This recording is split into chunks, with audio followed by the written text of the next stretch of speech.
এবার গরমকে পেছনে ফেলে তীব্র গতিতে এগিয়ে আসছে ভারী বৃষ্টি। গত কয়েকদিন ধরে ঝলমলে আকাশ থাকলেও আবারও কিন্তু কালো মেঘ ঘনিয়ে আসছে বাংলার বুকে। কিন্তু ঠিক কোন এলাকায় কালো মেঘ ঘনিয়ে আসবে এবং কোন দিকেই বা ভারী বৃষ্টি হবে তা নিয়েই এই ভিডিওতে আপনাদেরকে বিস্তারিতভাবে জানিয়ে দেব। আপনি ভিডিওটি অবশ্যই শেষ পর্যন্ত দেখবেন।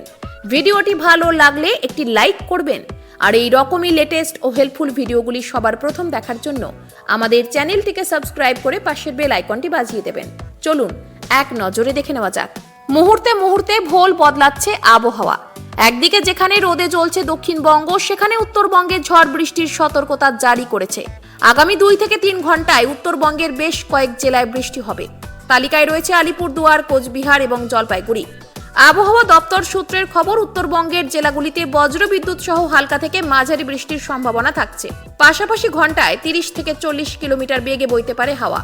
মঙ্গলবারের পর বুধবারও উত্তর দিনাজপুর, দক্ষিণ দিনাজপুর ও মালদা বাদে উত্তরবঙ্গের সমস্ত জেলায় ভিজতে পারে। ওদিকে হুড়মুড়িয়ে তাপমাত্রা বাড়ছে দক্ষিণবঙ্গে। রীতিমতো ফুটছে কলকাতা সহ দক্ষিণবঙ্গের একাধিক জেলা। তাপপ্রবাহের সতর্কতাও জারি করা হয়েছে।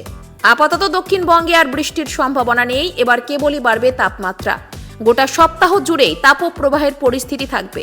কলকাতায় সর্বোচ্চ তাপমাত্রা 38 ডিগ্রিতে পৌঁছতে পারে আর পশ্চিমের জেলাগুলিতে 40 ডিগ্রির গণ্ডি পেরোবে। এদিকে বাংলাদেশের কথা বলতে গেলে গত কয়েকদিন ধরে প্রচন্ড গরমে হাঁসফাঁস অবস্থা শুরু হয়েছে দেশ জুড়ে। দিনে অস্বস্তি নিয়ে কাজকর্ম করার পর রাতে স্বস্তির ঘুমও কেড়ে নিয়েছে উত্তাপ। এমন পরিস্থিতি থেকে স্বস্তি পেতে অনেকেই অপেক্ষা করছিলেন বৃষ্টির। তাদের সেই অপেক্ষার অবসান ঘটিয়ে গতকাল চট্টগ্রাম ও সিলেট বিভাগের বিভিন্ন স্থানে নেমে এসেছিল বৃষ্টি। তবে গতকাল একটু আরামদায়ক পরিস্থিতি থাকলেও আজ থেকে আবারও ভ্যাপসা গরমে কাটাতে হবে। কিন্তু পরবর্তীতে আবার কোন এলাকাগুলিতে ভারী বৃষ্টি অ্যাটাক করবে জানতে হলে আমাদের চ্যানেলটিকে সাবস্ক্রাইব করে রাখতে ভুলবেন না। আর ভিডিওটি প্রচুর পরিমাণে আপনার ফ্রেন্ডসদেরকে শেয়ার করে তাদেরকেও দেখার সুযোগ করে দেবেন। Bye bye guys.